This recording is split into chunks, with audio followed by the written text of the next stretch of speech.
ओम नमः शिवाय। सभी भक्तों को जय श्री राम। कुछ लोगों के मन में एक शंका रहती है, मन में बार बार एक विचार आता है कि हमारी अमूल मनोकामना पूर्ण हो जाए, हमारी अनेक ये अमुक इच्छा पूर्ण हो जाए। तो इच्छा पूर्ण करने के लिए मैं आज आपको एक पॉजिटिव प्रयोग बता रहा हूँ। जितने प्रयोग मैं बताता हूँ सारे पॉजिटिव हैं, किंतु भक्तजन उनको करते नहीं। इसलिए मैं अलग अलग सारे तरीके बताता हूँ कि भाई कोई तो करो, किसी प्रयोग को करो तो सही, तभी तो कुछ होगा। तो मनोकामना पूर्ति के लिए आज मैं प्रयोग आपको बता रहा हूँ। इस प्रयोग को आप कीजिए, ज़्यादा नहीं है, सिर्फ और सिर्फ 21 दिन आप कीजिए। 21 दिन के अंदर आपको रिजल्ट मिल जाएगा। लेकिन मनोकामना ऐसी भी होनी चाहिए जो जायज़ हो। अब कोई अनपढ़ है कहने लगा मुझे सरकारी नौकरी लग जाए, तो सरकारी नौकरी तो नहीं मिलेगी, परंतु कहीं ना कहीं उसको काम की व्यवस्था हो जाएगी। परंतु एक बात हो सकती है कि आप 21 दिन करेंगे, ये जरूरी नहीं कि 21 दिन के अंदर ही वो कार्य हो जाएगा। उस कार्य को होने में 1 साल के अंदर वह कार्य हो जाएगा, चाहे वह 11 दिन में हो जाए, 20 दिन में हो जाए, 30 दिन में हो जाए, 2 महीने, 4 महीने, 1 साल के अंदर वह कार्य हो जाता है। लेकिन निष्ठा और नियम से कार्य कीजिए। जो मैं कह रहा हूँ मनोकामना आपकी अवश्य पूर्ण होगी। जो जिस भी मनोकामना से आप कार्य कर रहे हैं उस मनोकामना को रखते हुए इस कार्य को कीजिए। जो मैं कह रहा हूँ आपकी मनोकामना अवश्य पूर्ण हो जाएगी। लेकिन भक्तों मैं एक बात कह रहा हूँ कि कर्म करो तब कुछ होगा, बिना करे कुछ भी नहीं होता। भाई कुछ करोगे तो मिलेगा, बिना करे कुछ नहीं हो सकता। इस संसार में कर्म प्रधान है, कर्मण्यवाधिकार से कर्म आप लेकर आचले। कर्म करने में अधिकार है, तेरा फल में अधिकार नहीं। तो कर्म कर, कर्म करेगा तो ईश्वर तुझे फल भी अवश्य देंगे। लेकिन कर्म कर तो सही।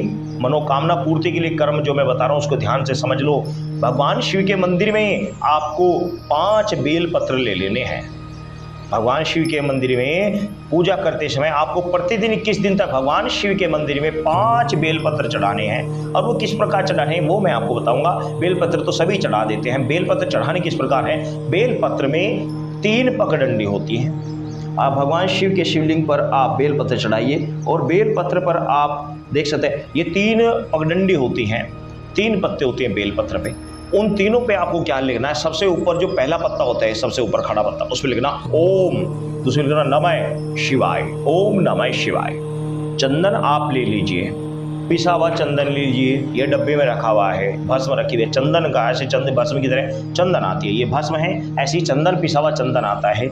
या फिर ये ऐसा चंदन ले लीजिए, इसको घिसकर प्रत्येक शिवालय में ये जो खिड़िया है ये और सिल और ये चंदन प्रत्येक मंदिर में रखा होता है। इसको आप घिसिए, घिसकर इसके ऊपर ओम नमः शिवाय, पहले पत्ते में ओम, दूसरे में नमः, तीसरे में शिवाय। जो पहला पत्ता खड़ा होता है, ये 3 पत्ते होते हैं। जो ऊपर का पत्ता खड़ा होता है उसमें लिखो ओम, फिर नमः, फिर शिवाय। इस तरह तीनों पत्तों पे सीधे पत्ते पे आपको लिखना है। जैसे आपको चंदन से लिखना है, चंदन से लिख लेना, उंगली से लिख लेना है। और आपको 5 बेलपत्र प्रति 21 दिन तक आपको प्रतिदिन चढ़ाना है। 21 दिन तक कंटिन्यू भगवान शिव के शिवलिंग पर जल चढ़ाइए और 5 पत्ते आपको प्रतिदिन चढ़ाने उस मनोकामना के लिए जिस मनोकामना के निमित्त आप इस कार्य को करें। आपकी मनोकामना 100% पूर्ण होगी, ये मेरा आपको विश्वास है।